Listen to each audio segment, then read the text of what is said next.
En la parte 5.1 de áreas y distancias, nos piden calcular el área que está debajo de la gráfica f igual a la raíz de x.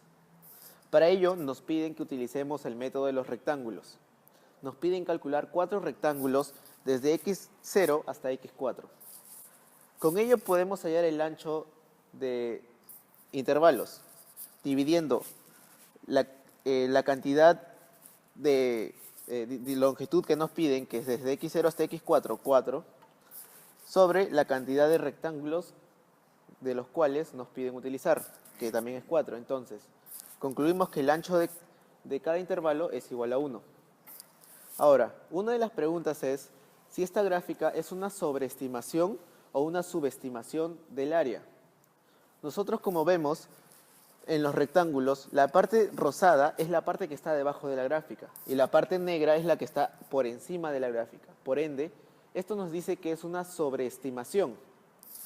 Ahora, para calcular el área aproximada, tenemos que la sumatoria de áreas de dichos rectángulos va a ser aproximadamente el área total.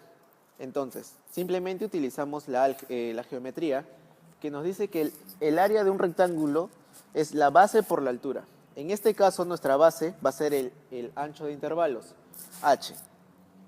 Entonces, calculamos la sumatoria de áreas de dichos rectángulos, que sería h por la función evaluada en 1, más h por la función evaluada en 2, más h por la función evaluada en 3, y por último, h por la función evaluada en 4.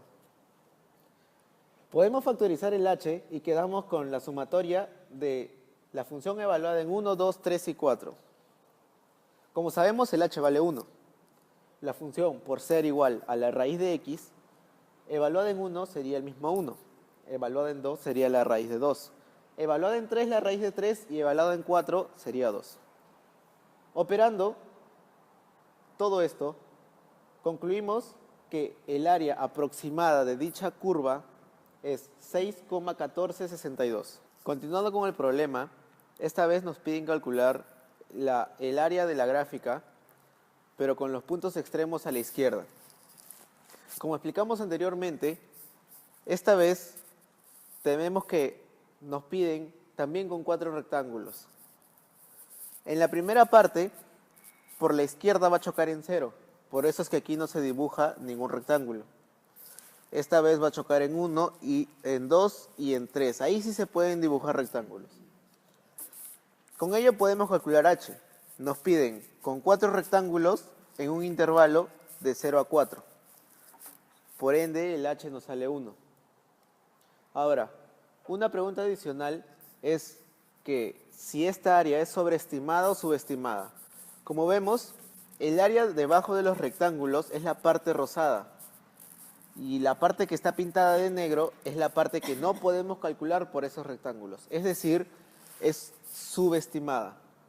Ahora, para calcular el área, tenemos que calcular el área de cada rectángulo. Y eso se hace con el ancho de intervalos, que es h, por la función evaluada en cada número que tenemos. En este caso, por ser f de 0 igual a 0, podemos no escribirlo. Entonces nos quedaría esto, que la sumatoria de áreas de rectángulos sería aproximadamente el área total.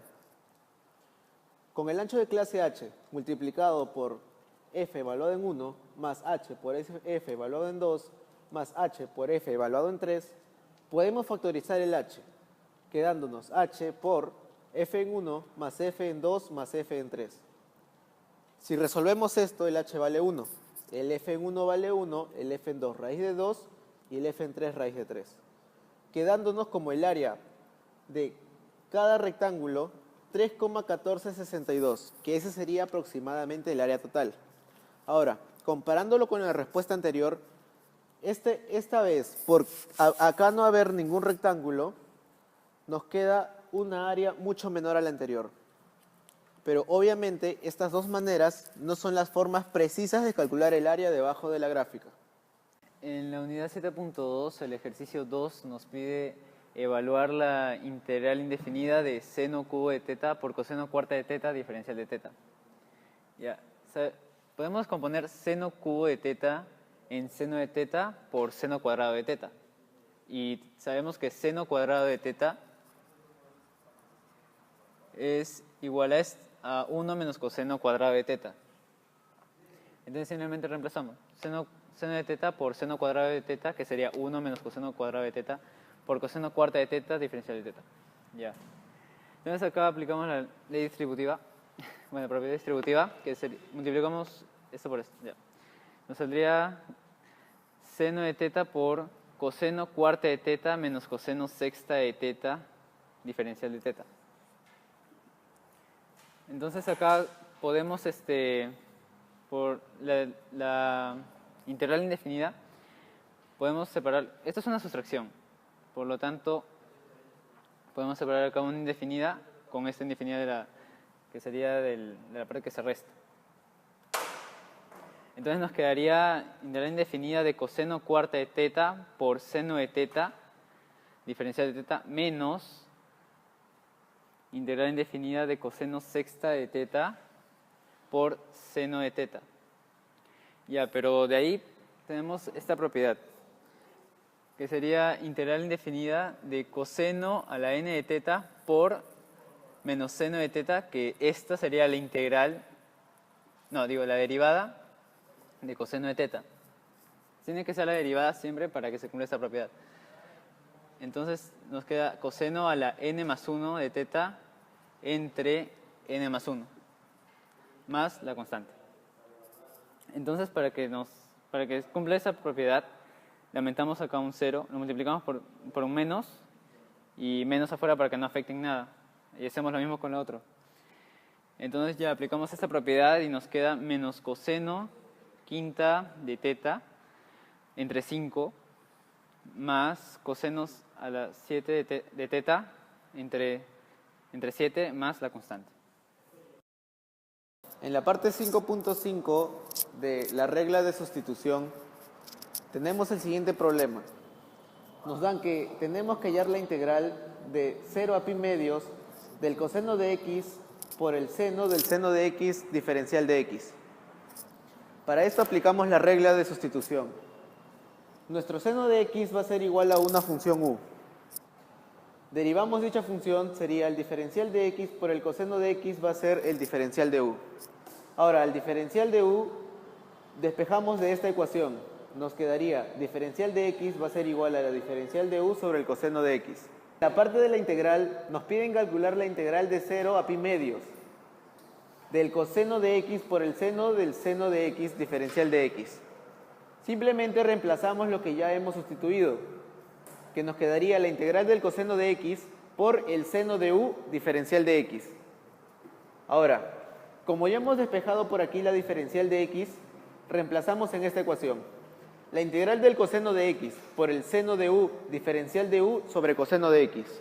Como vemos, los cosenos de x se van a simplificar y nos quedaría la integral del seno de u diferencial de u, lo cual podemos expresarlo como el menos coseno de u, que va desde pi medios a 0. Ahora, reemplazamos ese u por lo que teníamos inicialmente, que es menos coseno del seno de x evaluado de 0 a pi medios. ¿Cómo evaluamos esto? Reemplazamos el pi medios en menos coseno por el seno de pi medios menos el coseno por el seno de 0, dándonos un resultado de menos 0,99. En la parte 7.4, sobre integración por partes, tenemos el siguiente problema. Hallar la integral de x menos 1 por el seno de pi x diferencial de x. Antes tenemos que tener en cuenta lo siguiente. La integral de u por la diferencial de v es igual a la función u por la función v menos la integral de v diferencial de u.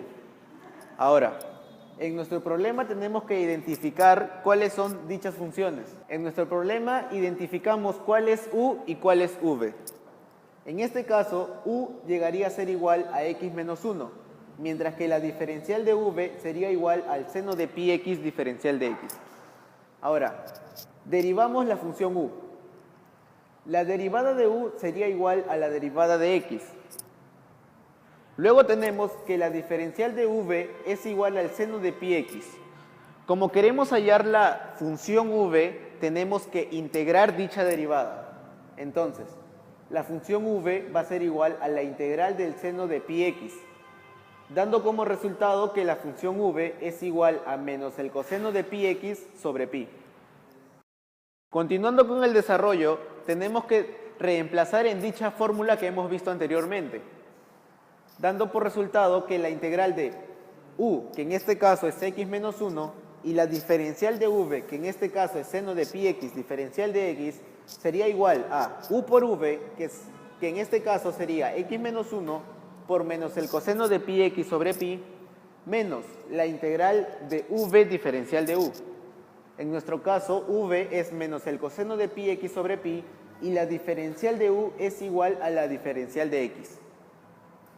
Ahora, simplemente desarrollando esta integral nos quedaría menos x menos 1 por el coseno de pi x sobre pi más 1 sobre pi por el seno de pi x sobre pi, dando como resultado que la integral de x menos 1 por el seno de pi x diferencial de x sería igual a menos x menos 1 coseno de pi x sobre pi más el seno de pi x sobre pi cuadrado. Ejercicio 51 de la unidad 5.2 integral definida nos pide que ordenemos esto de forma ascendente, o sea, de menor a mayor. Y entonces tenemos la letra A, que sería el integral de 0 a 8 funciones de x, que sería de acá todo esto. Esta área que sería negativa y esta área que sería positiva, entonces tenemos que restarla. Y bueno, nos da esta área. Y ya, la mayor sería de 3 a 8, ya que esta solamente sería el área positiva. Entonces ya esta la vamos ubicando como la mayor. Bueno, la menor también sabemos que sería entonces la integral de 0 a 3, ya que solamente sería negativa. Bueno, seguimos. La integral de 0 a 8, no, digo la integral de 4 a 8 sería solamente esta parte, de 4 a 8, toda esta área, la cual podemos ver que es menor que de 3 a 8. Entonces lo ubicamos acá, menor a C. Bueno, la letra A, que sería de 0 a 8, tendríamos, como ya dije, que restar de menos esta área menos esta área. Entonces la vamos ubicando en que eso resultaría menor que la letra D, porque sería más o menos toda esta área. Esto, acá, esta área nomás. Y entonces tan solo restaría la letra E, que ya, bueno, lo ubicamos acá, que sería la función, bueno, la derivada de la función en 1, que sería tan solo la tangente, que llega prácticamente casi a 0, o sea, es negativo, pero tiende a 0, por así decirlo. Por lo tanto, es mayor que esta área, ya que es solamente negativa. Y ya, bueno, tenemos el resultado. B es menor a E es menor a es menor a D, y D es menor a C. El ejercicio 19 de la unidad 7.1 nos pide que evaluemos la siguiente integral indefinida, que es la integral indefinida de z cubo por e a la z diferencial de z. Ya, en estos momentos vamos a usar un método que nos enseñó el profesor Pantoja, que sería el primer, este factor tenemos que derivarlo hasta que lleguemos a 0. Por ejemplo, de x a la n lo derivamos, que sería n por x a la n menos 1. Y tenemos que integrarlo. Y bueno, acá, para sacar ya cada uno de los factores, tenemos que multiplicarlo por esto y multiplicarlo por este signo, que siempre va a ser más, menos, y así sucesivamente. Y bueno, terminamos de hacerlo cuando la parte que derivamos llegue a 0. Y bueno, esto ya hasta donde llegue, integrando. Y entonces tomamos el ejercicio, que sería z al cubo por e a la z. Bueno, esto lo integramos y nos resultaría 3z al cuadrado, y esto lo diríamos que sería e a la z. Volvemos a hacer lo mismo, nos resulta 6z, y esto nos resulta e a la z, nuevamente. Lo volvemos a integrar nos resulta 6. Y este nos resulta e a la z, una vez más. por última vez lo volvemos a integrar para que ya se llegue a 0. Y bueno, eso también ya lo integramos. Entonces derivamos y esto lo integramos a la z. Entonces solo nos falta colocar los signos, que sería esto, más, menos, más y menos. Entonces, ya una vez hecho esto tenemos que multiplicar, que sería z al cubo por e a la z. E a la z por z al cubo. Menos 3z al cuadrado por e a la z. E a la z menos 3z al cuadrado. Más 6z por e a la z. Y finalmente menos 6 por e a la z. Y ya, lo tenemos sellado. Pero siempre hay que añadirle la constante. Ya, esa sería la respuesta final. Para la parte 7.3 de técnicas de integración, utilizaremos la técnica de sustitución de trigonométrica para el ejercicio número 6. En esta integral aplicaremos esta regla en la que sustituiremos los valores de a y de x, tal que a al cuadrado vendrá siendo 36, lo que sabemos que es 6 al cuadrado, y con este valor de a igual a 6, sacaremos de que x es igual a 6 por el seno de teta. Esto también lo derivaremos con el fin de reemplazarlo en la integral. De modo que nuestra nueva integral, evaluada de 0 a 3, sería 6 por el seno de teta por 6 coseno de teta, diferencial de teta, todo entre la raíz de 6 al cuadrado menos 6 seno al cuadrado. Operaremos esto y tendremos que 6 por 6, 36 seno de teta por coseno de teta diferencial de teta. Acá abajo tendremos que 6 al cuadrado es un 36 y 6 seno al cuadrado tendremos un 36 acá, el cual factorizaremos con el fin de poder tener esta expresión 1 menos seno al cuadrado de teta, el cual tendremos y simplificaremos de manera que nos quede coseno cuadrado de teta. El 36 lo sacaremos afuera de la integral por ser un valor numérico, de modo que la integral nos va a quedar evaluada de 0 a 3 seno por coseno diferencial de teta sobre 6 coseno de teta. Simplificamos los cosenos, sacamos el 6 y nos quedará 6 por la integral de evaluada de 0 a 3 del seno de teta diferencial de teta. Es el valor de la integral del seno de teta o diferencial de teta lo conocemos como menos el coseno del ángulo teta. El menos lo sacaremos afuera y quedará menos 6 por el coseno de teta evaluado de 0 a 3. 6 por el coseno de teta evaluado de 0 a 3. Finalmente, aquí reemplazaremos los valores y obtendremos nuestro valor final, que será 6 menos raíz de 3 por 3. Ya, la unidad 4 nos dice el problema cálculo de un arco iris. El número 1 nos pide que demostremos que la desviación en el punto mínimo sería d en función de x, en función de alfa igual a 138 grados. Nos piden que demostremos esto con un ángulo, bueno, si el alfa es 59.4 grados. Y bueno, nos dan la siguiente función, que sería d en función de alfa igual a pi más 2 alfa más 4 beta. Ya, según por la ley de Snell, tenemos que n1 por seno de alfa es igual a n2 por seno de beta. En este caso sería seno de alfa igual a 4 tercios, porque eso nos lo dan como dato, por seno de beta. Despejamos beta y nos queda que beta es igual a arco seno de 3/4 de seno de alfa. Ya, y nos piden que calculemos el valor mínimo. Entonces, para calcular el valor mínimo, la derivada de esa función tiene que ser igual a 0.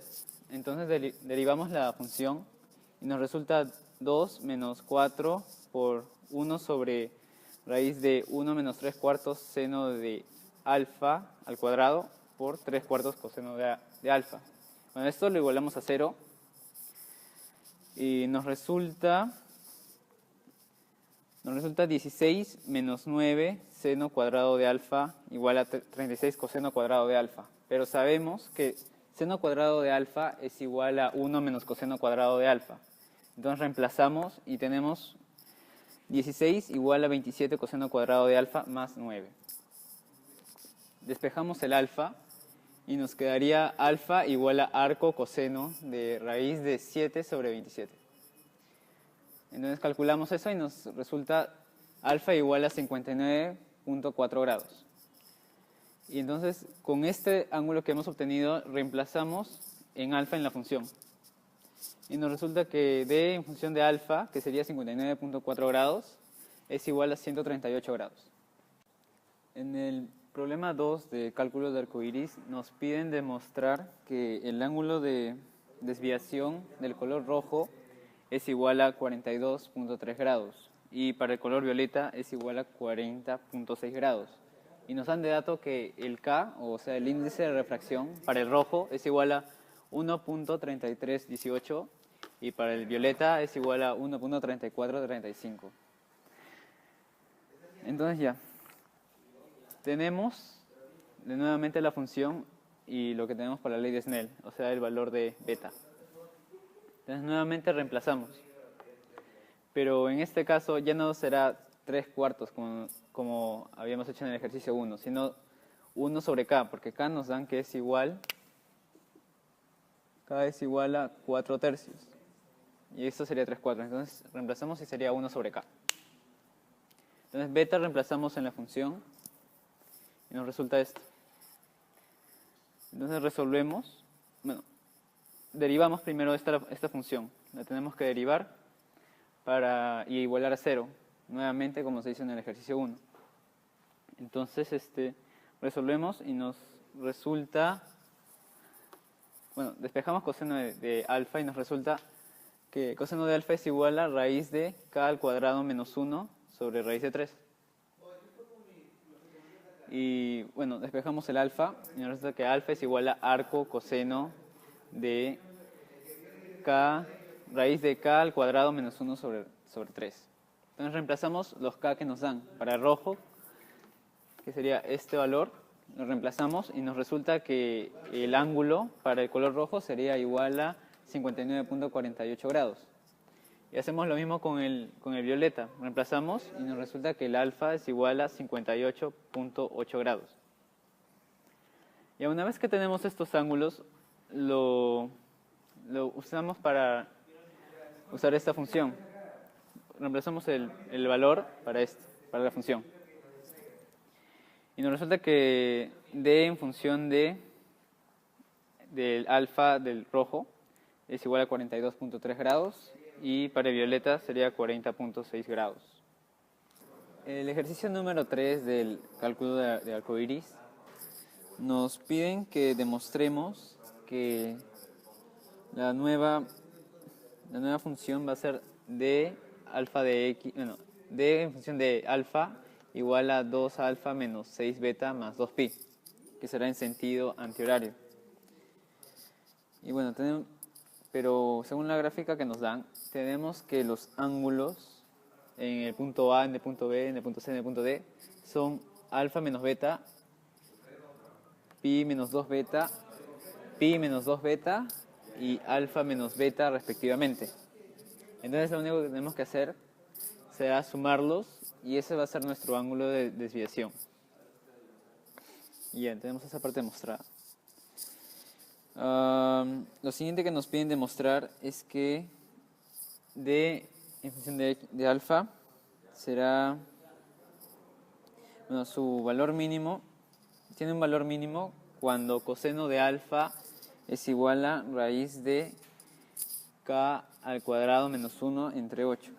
Bueno, nos dice que tiene un valor mínimo, entonces deducimos que su derivada de esta función va a ser igual a 0. Entonces hacemos lo siguiente. Bueno, según la ley de Snell, vamos a tener que beta es igual a arco seno de alfa sobre k. Reemplazamos en beta y derivamos. Y nos va a resultar, una vez que derivemos y despejemos coseno de alfa, nos va a resultar que coseno de alfa es igual a raíz de k al cuadrado menos 1 entre 8. Y por lo tanto tenemos que, bueno, ya tenemos esta parte demostrada, y por lo tanto tenemos que arco coseno de raíz de k al cuadrado menos 1 entre 8 es igual a alfa. Ya nos piden después demostrar que cuando K es igual a 4/3, la desviación mínima será de 129 grados, pero eso va a ser en el sentido horario. Entonces, tenemos que... ya, reemplazamos el valor de K, que sería 4/3, en esto, para poder obtener alfa. Una vez lo reemplazamos y lo hallamos, obtenemos que el ángulo va a ser igual a 71.83 grados, o 1.254 radianes. Y bueno, alfa lo llevamos a nuestra función, y nos va a resultar que d de alfa es igual a 231 grados en sentido antihorario, ya que la función que tenemos está en sentido antihorario. Y para pasarlo a sentido horario, lo único que tenemos que hacer es, bueno, a una vuelta, que sería 360 grados, le restamos lo que tenemos en sentido antihorario. Y nos resulta 129 grados, que bueno, ya lo tenemos acá comprobado. Y ahora nos dice que el ángulo del arco iris secundario es de cerca de 51 grados. Bueno, el ángulo secundario tan solo sería restar 180 grados menos el ángulo que ya tenemos, que sería el primer grado. Y nos resulta 51 grados, que sería el ángulo para el arco iris secundario.